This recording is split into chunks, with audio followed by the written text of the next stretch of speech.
Good afternoon, welcome to the SHOWstudio panel on Craig Green, Autumn-Winter 2015. We have a wonderful and very populous panel here. So to start the intros, I'll get Mr. Rob Meyers to begin. Hi, I'm Rob Meyers. Hi, I'm Tom Guinness. I'm a stylist based in New York. Hi, I'm Hettie Judah. I'm a writer and editor specialising in fashion, art and design. Hi, I'm David Kappo and I'm course director at Central St Martin's and fashion tutor at the Royal College of Art. And my name's Thawley. I'm the editor of A magazine based in Paris. And I'm Daryoush Haj-Najafi and I work for Complex magazine in the UK. So guys, Craig Green was definitely the superstar of last season, I guess. The show most people seem mega excited about. Maybe Tom, since I've not worked with you on a panel before, it'd be cool to have you start. Where are you at with your Craig Green love? I love it. I mean, I loved what he did last season. I loved the way they felt like a kind of positive cult, which we haven't seen for a while, and kind of it felt very kind of light and it was a sort of nice light play on the whole cult thing for me, which I liked. And interested to see what he's going to do this season. It's about institutions and constraint and release and stuff. So I have a feeling it's going to be a bit darker, but still the same silhouettes, I'm sure. So which were the great kind of selling point of last season, I think. Mr. Meyers. Very excited to see today's show. Last season was obviously amazing and had a massive impact. I think I look forward to seeing, because obviously it was so light last season and the season before was slightly heavier. I think this season I'd like to see a kind of contrast of the two. As Tom says, the shapes were so good last season and they were amazing. Even, I mean, David's wearing it today, and I think there's quite a few of us that have got it already from the season that's coming out in a minute. It's a fantastic collection to wear, and was so kind of controlled in its colourway and its shapes, but then very noticeable as Craig. So I'm very excited to see today's show. Mr. Thawley. I'm interested to not see a second album syndrome, I suppose, and to have a great follow-up to his first solo show, and perhaps some of that emotion that was so prevalent in the first one could make a second round, and if he can do that with a winter collection, which needs to be perhaps more layered and complex and less of that sort of less skin, more texture, would be interesting. Mr. Kappo, wearer of? I mean, I have an emotional connection with what Craig does anyway, because he was one of my students. So, yeah, I'm almost getting really nervous for him. And I know that there's going to be a lot of pressure on him, but also as well getting the emerging menswear designer award and stuff. I think there's going to be a lot of attention on him. So I think it is going to be a tricky one, in as much as he's really got to perform, because people are expecting a lot from him. What I'd hope to see is a lot more kind of textile manipulation. And I read in the press release that he's explored some surface techniques, but I'd like to see what that is. I want to see what he's doing, because that's one of the things that, I think apart from the shape, which I think is fantastic, his use of surface, is really clever, and I'd like to see more of that. Just as a former tutor of his, just fill me in on, because it's been quite strange watching Craig Green's trajectory. I think I've mentioned this before, but I first read his name. He was in a new era hat design competition, and he'd made a fantastic hat, and we interviewed him, and then, you know, I remember he did a show maybe for the first London Collections Men. He had a little presentation at Fashion East, and he was sort of finding his way. And he seems to have, I'm just quite curious about how he's got to where he's got in terms of his, as a designer. I wouldn't have known that when I spoke to him about that hat all those, you know, 3-4 years ago, that he was going to become this guy. So I just wondered if you could shed any light on it. I think that he's remained, I mean, from knowing the work that he was doing whilst a student and seeing what he's doing now, there's definitely, the core is still there. You know, I suppose what's happened is just become a more sophisticated product. What is that core? I think it's about exploration of shape. You know, that's really key to materials, structure. You know, hence, you know, seeing all the kind of fence paneling, and I mean that was something that he was exploring whilst at St Martin's. You know, he was using lots of wood and doweling. Welcome back. Sorry about the interruption. I'm going to return to David Kappo's brilliant answer, shedding a little bit of light on Craig Green. So yeah, just to return. Yeah, we were talking about Craig as a student and the stuff that he was exploring then. As I said, you know, it was use of materials. You know, that's when he introduced wood and doweling into the clothing and the accessories that he was making. And that was a really exciting time because I hadn't seen anyone else using wood or, you know, non-fashion materials in a way that was really accessible. Also, you know, as I said before, exploration of colour, which I think is brilliant. Print, I mean, he was a print student, so that's really exciting. But I think ultimately he's, you know, you asked me whilst this was down, you know, how has he come to be who he is today? And I think he's just one of those guys, he's so no nonsense, you know, just a really kind of down to earth, working class boy, not affected by all the fashion paraphernalia, you know, that surrounds the business. You know, he just gets his head down and gets on with it, you know, and he is really kind of focused, you know, in what he wants to do. You know, so I'm not surprised that he is where he is. You know, I just hope he doesn't get spoilt by the industry.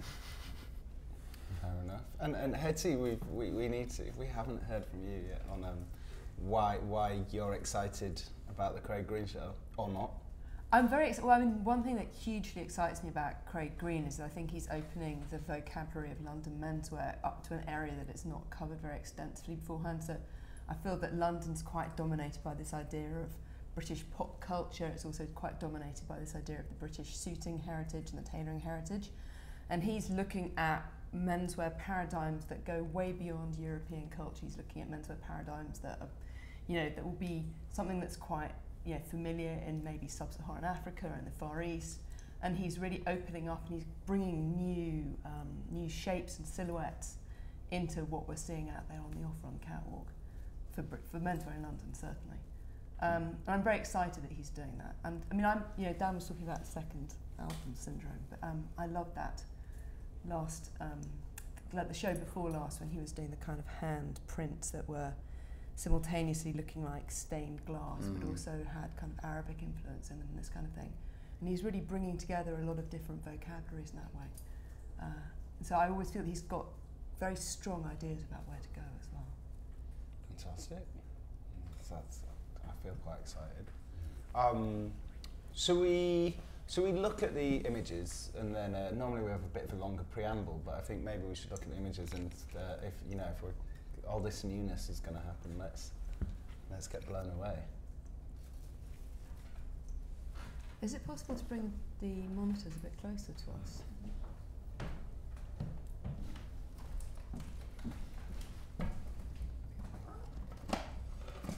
So perhaps blown away isn't the word for look one just yet. No.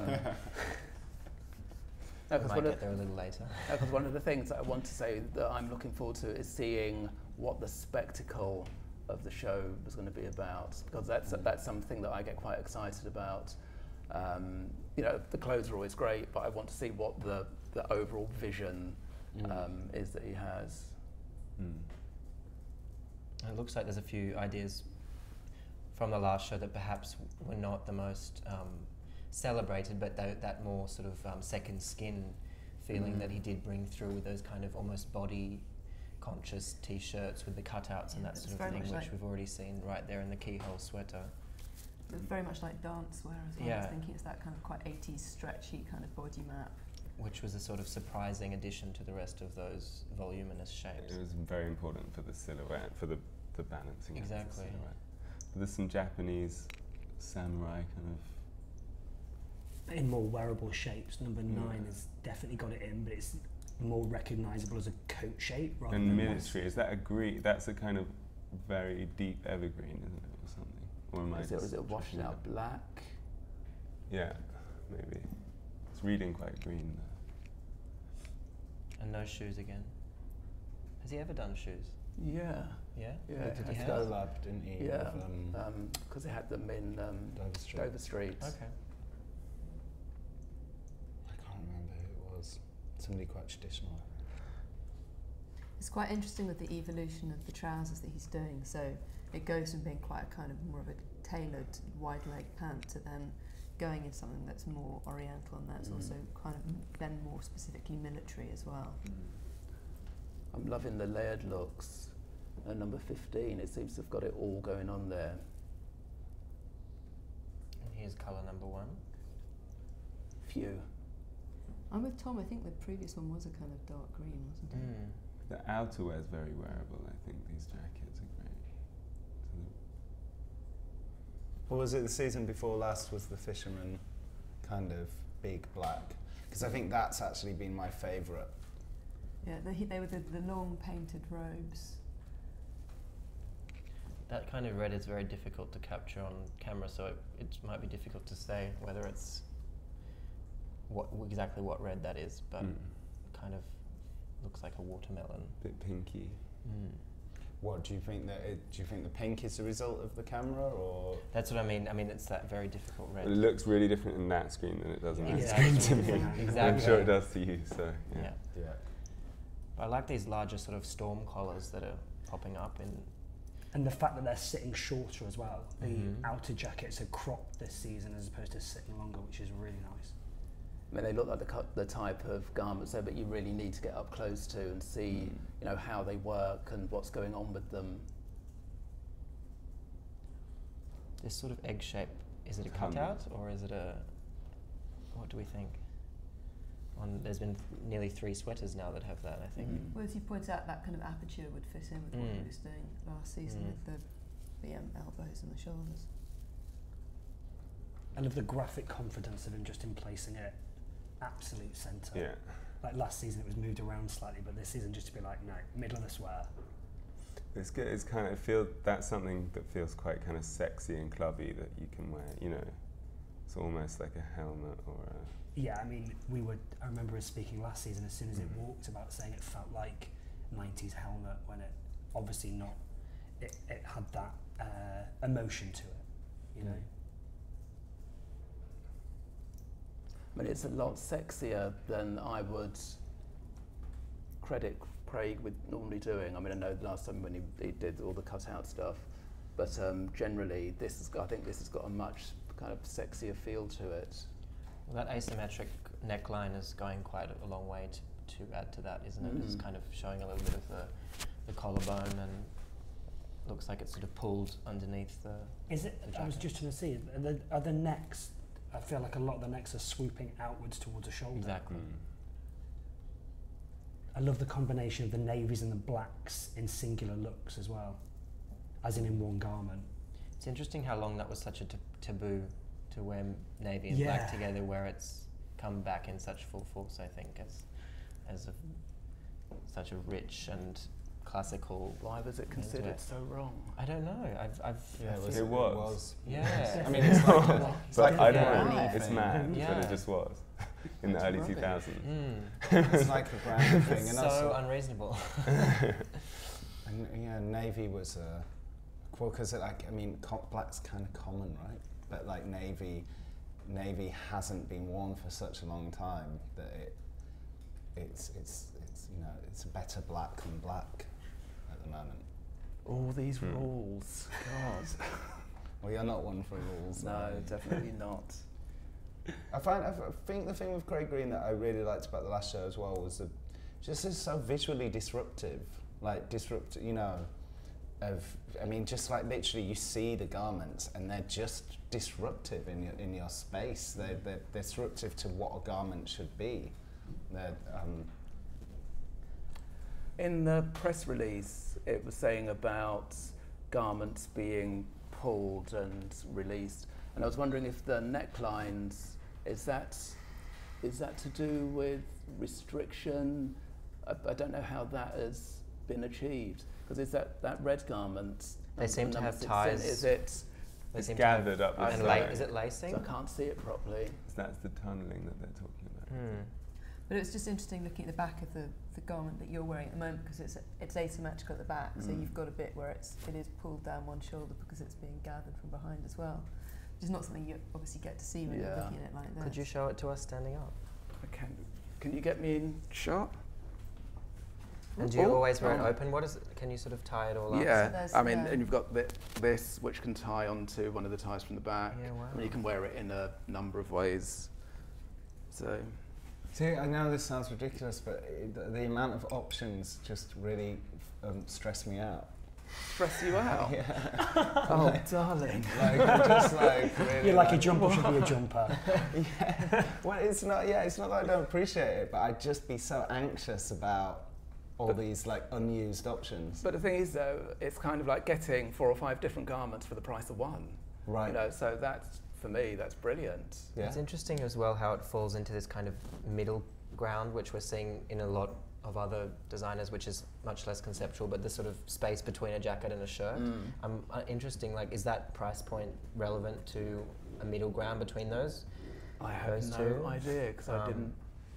You didn't buy it? No, Yeah, I was right. given it. So. Okay, because it's interesting there. I mean, lots of labels are sort of going for that more like a heavier shirt and a lighter jacket. Chris Van A Ash. jacket. It's called a jacket. There we Be go. careful how you say that.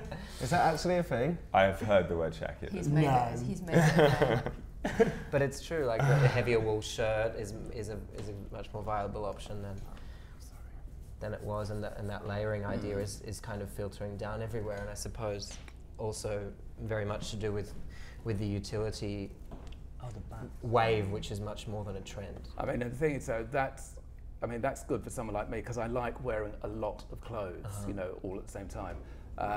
So having those kind of hybrid pieces just means that I can get to something else. You know, is it a shirt? Is it a jacket? I can put, in essence, 2 shirts on, and I've got a jacket that I can put on over that, and then a coat.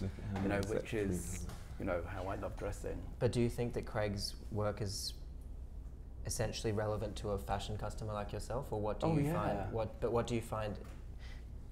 Everyone keeps throwing around the word accessible about. What do you think are the more accessible things that he's doing? I don't. But even with something like this, I mean, I think if you look at the show images, I can see people could get scared by everything that's going on. But when you look at the individual pieces, they're actually I think they're actually quite easy to wear. You know, and looking at these images, I don't see that there's anything that is particularly challenging. I mean, you may not want to wear, you know, something with an asymmetric neck, but you can do. It's not, it's not rocket science to put it on. You know, because what I find interesting is when you get a garment and you're just kind of, okay, what way up does this go? Where do I actually put my head? With Craig stuff, you can see it's a trouser, it's a jumper, you know, it's a, what's it, shagget, what we call it? See, I said you had to be careful. Shagget. You know, they're not, I don't think they're difficult pieces. I mean, what's interesting, perhaps, Hettie. What's interesting, Hettie, perhaps, is, I mean, it has no reference in any past decade, right? Wouldn't go that far. In terms of this collection, I mean, I think that these very kind of close-cut tops obviously do. Well, I'm interested in, there are all kinds of things happening, I think, historically quite interesting. I think if you look at how important in menswear closures are as items of decoration on stuff, and how important things like buttons and buckles are, and he's kind of denying that, and he's creating the decoration out of the gathering of material, and that's what's possibly particularly interesting about the way that he gives all of these options about the way that you can close things. So you're creating these kind of sculptural points where the decoration becomes where the cloth itself falls, and the way that it gathers around the silhouette. I think it's really gorgeous. It's something he's done kind of continually right since his first collections. And so you're essentially sculpting these volumes and points of gathering around your own body, and you can do that adapted to your own silhouette, as opposed to being dictated by somebody else's very specific vision. I mean, in terms of, look, you've got the utilitarian thing from the kind of early 90s. You've got a lot of kind of points that you could say they're not necessarily a reference, but people have visited some of these territories before. So yes, there are points of reference, but I think he's doing something kind of quite sui generis, with obviously very overt references to kind of armour and to battle dress, and then also to kind of, I guess, dancewear as well. And to follow on from what you said about the gatherings and things becoming rather more important than the closures, I think that it's interesting how the hardware for him is almost so exaggerated that it just becomes a part of the silhouette. Like there's quite a lot of these jackets have these enormous toggles and tabs on the back that kind of look like rip cords, or they look like these kind of very buckle up strapped elements, but they rather than being just a button or a closure or something, it sort of forms a very vital part of what that garment is, which we didn't see perhaps from the initial catwalk image, but once we've had a look at some of those close-ups, it's become more evident. You know that Louise Wilson statement about fashion being fashionable at the moment, and I sort of find it quite interesting because so much fashion during the fashion being fashionable moment hasn't actually been about the clothes. It's been about whatever's stuck on the clothes or whatever the clothes meant. Whereas this feels like, it feels like we're definitely in an era now where the fashion is fashion. It's like the fashion's actually fashionable for its own sake, and that wearing it and wearing those shapes is becoming really important to show that you're fashionable. Perhaps, does that make sense? Yeah. So it's becoming about a shape as opposed to a print, as it were. As opposed to meaning. Yeah. Well, it's a huge, if you want to look at it as a rebellion against the rest of what London pop scene is doing, then it could definitely fit into that idea. But it's interesting because it's almost like a minimal maximalism. It sits in that sort of space where, if you want to look at it from in terms of the colour palette, yes, it's extremely clean, but then there's so much happening in the garments, whereas so often it's this very basic shape with so much happening on it. There's no text. Yeah, there's no text. There's no sparkle. It's reduced, but it's got all of that youth culture sort of it's got all of the youth culture, but it's very subtly referenced and reduced without having to use overt things like text or. But you kind of sense it from the kind of emotion around the clothes, that there are nods to rave and club and all of this stuff, but it's kind of got this exoticism. It's like exotic in the kind of old-fashioned sense of the word, like before ethnic became a thing, if you know what I mean. It's like, you could trace it back to kind of Oscar Wilde wearing a fez, or you know what I mean? It's kind of got that kind of exotic sensitivity. Yeah, against as well as that romance, which everyone sort of calls out straight away, with that there is something a bit more perverted in those skin tight tops and these kind of like aberrated kind of forms. It's not Demoulemeister. It's not just this literary and classical sense, is it? It's much more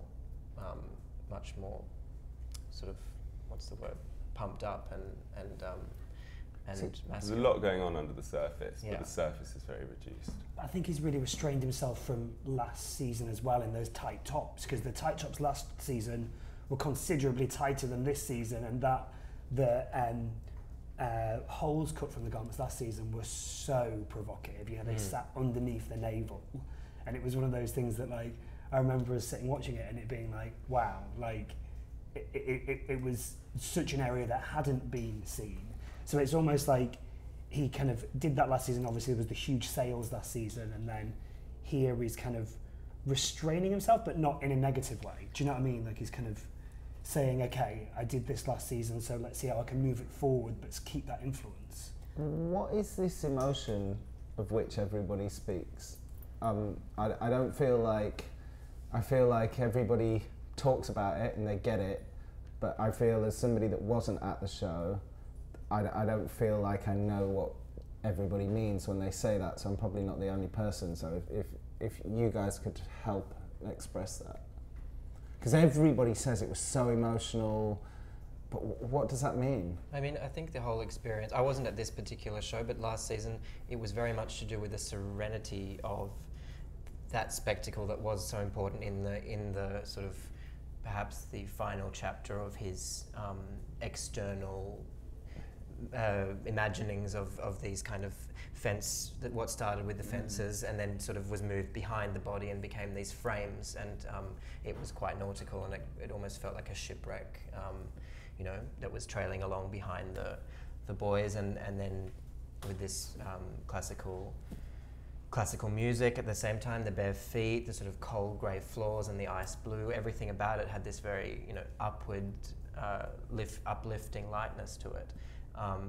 That's, I suppose, where people took that, and that undoneness that was so important. Like you can see this jacket just, you know, trailing with ties, this kind of complete liberty of very shell-like fine layers sort of falling off these boys wearing, as you said, you know, cut out holes, and just their kind of movement in it was very sort of jubilant, and I suppose that's where that emotion came from. It wasn't sad, it was kind of, it was uplifting and beautiful. It was zen. Yeah. It was about being zen, but it was a reaction to what was the other things that were happening in fashion at the time, which feels very heroic to kind of go against the prevailing trends of, you know, whatever streetwear-y informed stuff. But it was kind of sensitive and heroic. I don't know. I wasn't at the show, but I liked looking at the pictures. I liked the clothes. You're right. Yeah, for me it was definitely a kind of, it was an effortless freedom, which is obviously what we say about what we've kind of said about Craig. It just feels like he's doing it. He's not making a big drama about it. He's just getting on and doing his thing. He's not thinking, I want to do this, or I want to make this a thing, or like, this is my scene. Like, it just felt like he'd sat down and sketched it and been like, yeah, this works, let's just do this.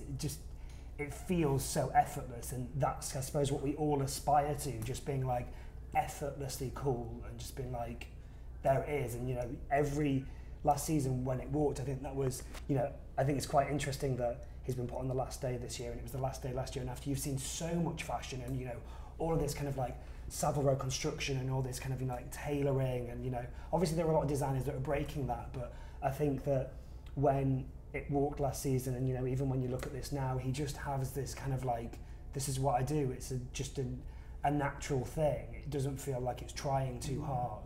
And is there a kind of that, by the way, I found that very illuminating. Thank you all for it. But is there also something about the fact that, like, you know, let's celebrate men wearing women's clothes, but this doesn't feel like, you know, so many designers at the moment are essentially putting women's clothes on men, whereas this feels like it breaks so many rules. But I was thinking about that on the way here, actually. But it's about men's that, clothes. about him not doing the kind of playing around with gender thing, which does feel really relevant at the moment, but he's not doing it. It always feels very masculine. Yeah. And Yeah. I think it kind of goes back to what I was saying at the beginning, that, you know, we think of, you know, people wearing skirts or dresses or robes as being something feminine, and when he puts somebody in an ankle-length robe, he's not doing it putting a man in a dress, he's putting a man in a man's robe. It's that it doesn't have that kind of, hey, I'm sending a guy out in a skirt and it's going to be a real statement. It's just relevant to the overall conception of an alternative menswear. I think what you were saying, Rob, about how, you know, Craig just doing his own thing, not being you know, dictated by what's happening. I think, I can't remember if it was you, Rob, you were saying, you know, it doesn't seem like it's been dictated to by what other designers are doing or what is, you know, on trend at the moment. And earlier when I said I hope he doesn't get spoilt by fashion, that's kind of what I mean. I hope that he can still hold on to what he believes is right, you know, what he wants to be doing, regardless of the, you know, the external kind of influences that, you know, a designer will feel, you know, because there will, you know, there will be the buyers, there will be the press, you know, everyone kind of having their say. And it's really difficult to ignore all of that or to just pick out the bits that you feel are relevant to you. And it's really hard to not to kind of try and please everyone and buckle, you know, under the pressure. And I think as well, when you are a young designer, you kind of want, you want to be liked, you know, you want the stores to buy you. And so there can be that thing where you think, okay, if I just listen to what they say or do as they ask next time, then they'll buy some more, or I'll get another shoe or whatever. And I think as long as he kind of sticks to his guns and almost doesn't listen, you know, to any of that stuff and just gets on with what he wants to do, you know, he can be brilliant. But what do we think that this show says about exactly what you were just saying? Because what we said at the start and what you also said at the start was you're waiting for the spectacle. Yeah. And from my perspective, perhaps this show doesn't have a spectacle. No, but and is it that it is that continuation of his, you know, core theme, and is it that it's perhaps there are more feasible options for buyers? What do we all think? I mean, the thing is, I mean, I was waiting, you know, for a veil. The crescendo, yeah. You know, I was waiting for that because that is, I mean, that's part of the kind of stuff that I love going to see. And it's weird because on the way down here, I was thinking whether a catwalk, because I do like the spectacle, whether the catwalk is the right vehicle for a designer like Craig to show his stuff. You know, would it be better in installation? Or another form of presentation, maybe film or something. But I think that's just me wanting more of something else rather than him, you know, rather than Craig pushing the clothing. You know, and what's been really interesting is that because the images, you know, I've seen them quite a bit now, and with the close-ups, is that the clothes are so clever. The cutting, like looking at the tops you know, with the asymmetric necks that have been pulled, the cutting in those garments is really incredible. And to achieve that is no mean feat. You know, and so I'm looking at these now as a designer that really understands his craft. You know, it doesn't just have to be about, you know, for someone like me, the spectacle. It's about going, I know that I can go and have a look at those garments and be really turned on by someone that I understand clothing. You know, when I look at a garment, I want to see how it's cut. I want to see, you know, how it's constructed. I want to feel the quality of the fabric, you know, and that kind of gets me as a consumer. That's what would get me going. And this looks like he's taken it to a different level. So even though I am kind of upset that there isn't the big spectacle, I'm really pleased that he's doing fantastic clothes. Maybe he'll have the opportunity to explore that sort of installation route with stores and Dover Street Market windows and all those sort of things that are the better place for that kind of format at the same time.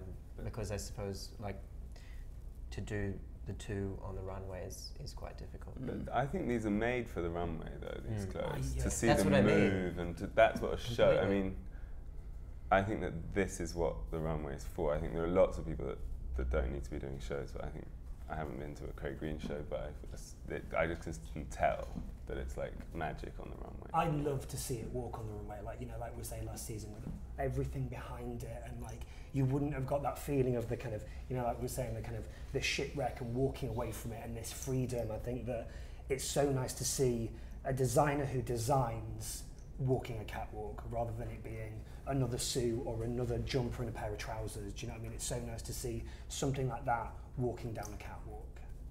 Okay. I think we should do closing because I know some people have to rush off. Rob, you've been bizarrely quiet for you.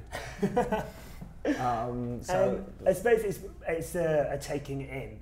I think after last season, there was, you know, as we said, it was such a spectacle, and there was such an emotional connection for so many people that for me this season it was, as David was saying, the fear of where does he go next? You know, like the nerves of coming back, and you know, how do you kind of compete with a show like last season? And I think he's done it quietly and cleverly, showing that he is a designer that isn't going anywhere. I think that's the nice thing. I think it's taken his previous influences and it's like, okay, I'm moving forwards, I'm developing, and I feel like it doesn't give too much, but it makes me want more.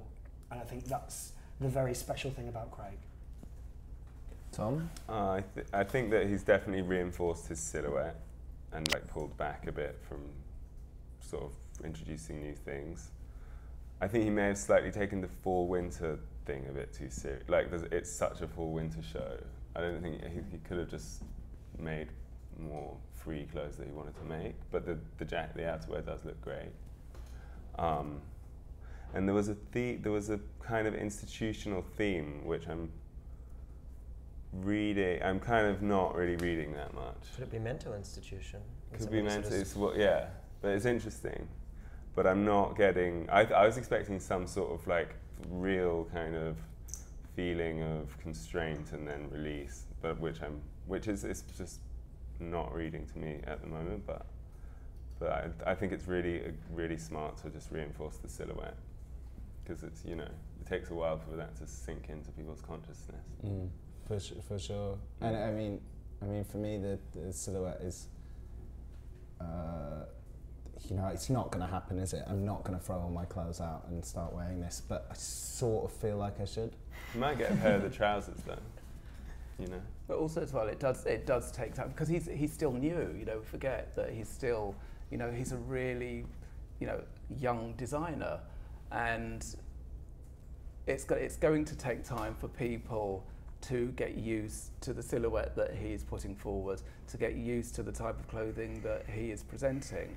So I think kind of, you know, keeping the essence from previous seasons going, I think is a really clever move. It's playing the long game. But also, as well as I said before, you know, the clothes do look really clever. They look really accomplished, and that for me is really great to see. You know, he looks like he has earned his place in, you know, on the schedule. You know, there's no doubt about it. And as you said before, you know, he's going to be around, touch wood, you know, for a very long time. You know, it's going from strength to strength. For sure. Hettie?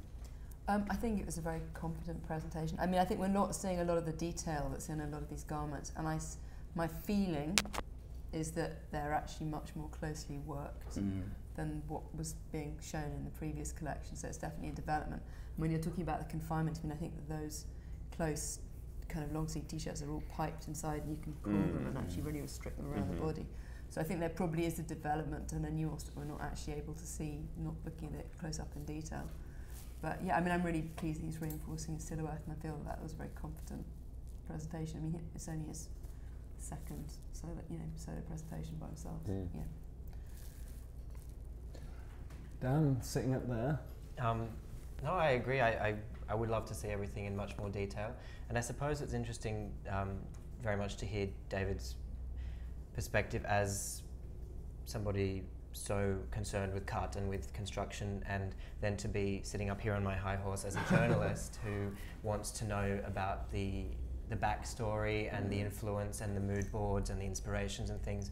And I'm wondering whether that's something that hasn't been sort of exposed from Craig's side so much yet, or if that's even important. And it's sort of, I'd like to know, perhaps maybe, I haven't interviewed him ever, and I'd like to sort of discover whether there are more clues to that institution, to those things that we don't know, if they do come out, if I would go to his studio and I would see sort of his research and whether that is just research on a mannequin, and if he is purely a man of craft, or if there's something, you know, dramatically more cerebral in there that we're not sort of exposed to yet. So I guess it remains to be seen. I see the freedom of that craft of like, you know, abandoning all these narratives that we've had around fashion for the last few years. Yeah, it's not thematic, which has been overbearingly the case in so many designers from luxury through to the absolute avant-garde. It's just so thematic, so it's nice to see something that's, as you said, slow burn, long term. So and it's its own philosophical statement in a way, and wearing it is, you know, like for me, like looking at it, I'm thinking this is its own reaction. Fashion as fashion for fashion is its own reaction against all these fashions that have been about saying something else. You know, whether that's that you don't have a gender, whether that's that you're, you know, working class and proud, whether that's whatever it is, you know, you're a 1960s pop singer. This is like, no, my whole statement here is fashion that's contrarian, which, and you know, but that I have no idea. He doesn't even have to be thinking that for that to be interesting about this. in any case, I'm happy to see sort of a London designer whose sensibilities fall more on the side of Yohji and Comme des Garçons and some of our favourite Japanese and sort of Parisian houses, and to have that sort of infiltrating over here is exciting. I can feel like there might be some last thoughts. I don't want to cut people off. Hettie? No, I was enjoying listening to them. Oh, please. Yeah, and you were very wonderful earlier on the description of the emotion. Oh, thank you. Tear in my eye. Thank you very, very, very much to a fantastic panel with just too many amazing things to say. Thank you. Thank you. Thank you.